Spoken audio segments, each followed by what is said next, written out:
बिस्मिल्लाहिर्रहमानिर्रहीम। अस्सलाम वालेकुम दोस्तों। आज हम आपको एक अजीबो-गरीब वाक़या सुनाने जा रहे हैं, जिसको सुनकर आप बहुत ज़्यादा हैरान होंगे। वाक़या कुछ कुछ इस तरह से है कि एक जिन गौसे आज़म के मुरीद की बेटी पर आशिक़ हो गया और वो जिन इस लड़की को उठाकर ले गया और किसी तरह गौसे पाक अपने मुरीद की बेटी को जिन्नात की दुनिया से वापस लाए। और फिर इस जिन का क्या हाल हुआ। प्यारे दोस्तों, रवायात में मिलता है कि गौसे पाक एक मर्तबा अपनी खानकाह में बैठे अल्लाह ताला की इबादत कर रहे थे। इसी दौरान एक मुरीद रोता हुआ आपकी खिदमत में हाजिर हुआ।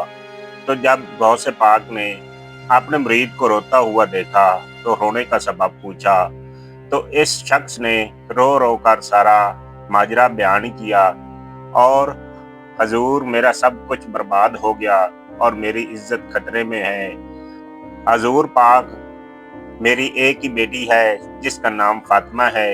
मेरी बेटी हसीन व जमील है और मैंने अपनी बेटी की तरबियत अपने घर में ही की है। वो भी घर से बाहर नहीं निकलती और ना ही कभी मेरी इजाज़त के बगैर घर से बाहर जाती है। लेकिन आज जब मेरी बेटी छत पर गई तो वापस लौट कर नहीं आई। मेरी छत की दीवारें भी इतनी ऊंची हैं कि वो वहां से भी कहीं नहीं जा सकती। मैंने अपने अजीज़ों और अकारिब से भी पता किया है कि वो कहीं से भी नहीं मिली है। इसके बाद इस शख्स ने हजूर गौसे पाक की बारगाह में अर्ज किया कि हजूर, मुझे बहुत फिक्र हो रही है। मुझे अपनी बेटी चाहिए और इज्जत और आबरू के साथ चाहिए। इस तरह जब हजूर गौसे पाक ने अपने मुरीद का सारा माजरा सुना तो अपनी आंखों को बंद किया और चंद लम्हों के बाद अपनी आंखों को खोला तो अपने मुरीद से कहा कि तुम परेशान ना हो, तुम्हारी बेटी आज ही मिल जाएगी और अपनी आबरू के साथ मिल जाएगी। इसके बाद गौसे पाक रहमतुल्लाह अलैह ने अपने मुरीद से फरमाया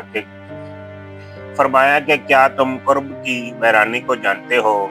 तो आपके मुरीद ने कहा कि वो इतना हैबतनाक है और इधर जाते हुए डर लगता है। इस पर हजूर गौस पाक रहमतुल्लाह अलैह ने फरमाया कि तुम डरो मत और कुर्ब की वैरानी में चले जाना और पहले किले को छोड़कर और फिर दूसरे किले को छोड़कर और फिर तीसरे किले की चोटी पर पहुंचकर अल्लाह ताला का नाम लेना और अपनी उंगली पर दम कर लेना और अपने चारों तरफ लकीर खींच लेना। और इस तरह जब तुम वहां बैठ जाओगे तो वहां से जिन्नात की फौजें गुजरेंगी तो खतरनाक किस्म के जिन्नात तुम पर हमला करेंगे, लेकिन कोई भी जिन अल्लाह के नाम से खींची हुई लकीर को पार नहीं कर सकेगा और तुमको कोई नुकसान नहीं पहुंचा सकेगा। इस तरह जब तुम तमाम जिन्नात के लश्कर गुजर जाएंगे तो जब आखिर में बादशाह की सवारी आएगी, वो बादशाह इतना ताकतवर है कि अगर वो चाहे तो बड़े बड़े दरख्तों को और पहाड़ों को उखाड़ सकता है। इतनी ताकत के होते हुए भी जिन्नात का बादशाह इस अल्लाह के नाम की खींची हुई लकीर को पार नहीं कर सकेगा। तो इस जिन्नात के बादशाह अपना तमाम माजरा बयान कर देना और अपना हाल सुना देना कि मैं गौसे पाक का भेजा हुआ हूँ और आपके जिन्नात के एक गिरोह में से एक जिन ने मेरी बेटी को उठा लिया है। मुझे मेरी बेटी जिंदा चाहिए और आज ही चाहिए और पूरी इज्जत और आबरू के साथ चाहिए। और अगर मेरी बेटी को कुछ हुआ तो मेरा शेख कौम जिन्नात को नहीं छोड़ेगा। इस तरह ये मुरीद अपने शेख के हुक्म के मुताबिक कुर्ब के वराने की तरफ चल पड़ता है और तीसरे किले की चोटी पर बैठकर अल्लाह के नाम की लकीर खींचकर बैठ जाता है। जैसे ही अंधेरा शुरू होता है, जिन्नात के लश्कर आना शुरू हो जाते हैं और इस शख्स पर हमला करना शुरू कर देते हैं, लेकिन वो अल्लाह के नाम की खींची हुई लकीर को पार नहीं कर पाते। सारी रात तरह तरह के जिन्नात इस शख्स को डराते रहते हैं और इस पर हमले करते रहते हैं। तो इस तरह जब तमाम जिन्नात के लश्कर चले जाते हैं, जब रात का आखिरी पहर आता है तो इस वक्त शहनशाह जिन्नात की सवारी आती है। शहनशाह अपनी पूरी शान और शौकत से आ रहा होता है तो अपने रास्ते में जब एक इंसान को बैठे हुए देखता है तो इस पर हमले करने की कोशिश करता है, लेकिन वो अल्लाह के नाम की खींची हुई लकीर को पार नहीं कर पाता। इस तरह जब वो शहनशाह भी इस लकीर को पार नहीं कर पाता तो वो वहीं पर बैठ जाता है और इस शख्स से पूछता है कि तुम कौन हो और कहाँ से आए हो। तो फिर इस मुरीद ने शहनशाह को अपना सारा वाकया सुनाया कि मेरी बेटी छत पर गई थी लेकिन वो वापस नहीं आई, तो आपके जिन्नात के गुरोह में से किसी जिन ने उठा लिया है। मुझे मेरी बेटी जिंदा और सही सलामत वापस चाहिए। अगर ऐसा नहीं हुआ तो मेरे शेख जिन्नात की दुनिया को तबाह कर देंगे। तो इस तरह शहनशाह ने जब गौस पाक का नाम सुना तो अपने जिन्नात की तमाम फौज को वापस बुलाया और पूछा कि इस शख्स की बेटी को किस जिन ने उठाया है। तो शहनशाह कहने लगा कि यही गौस पाक का मुरीद है, इसकी बेटी कहाँ से भी मिले उसे ढूंढ कर लेकर आओ।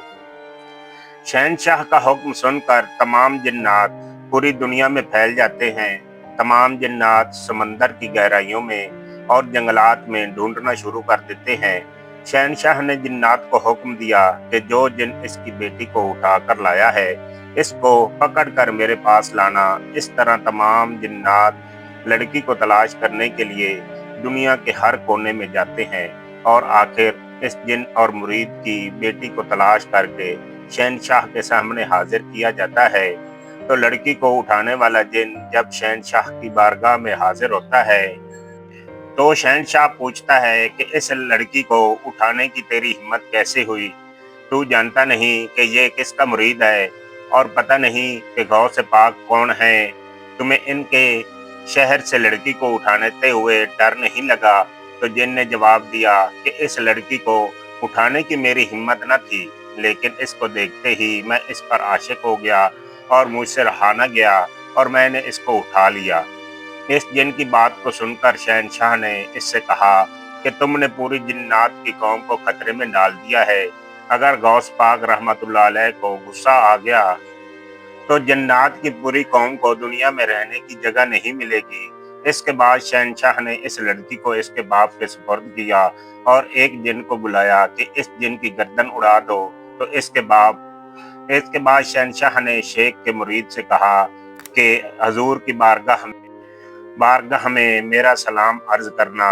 वीडियो को लाइक और चैनल को सब्सक्राइब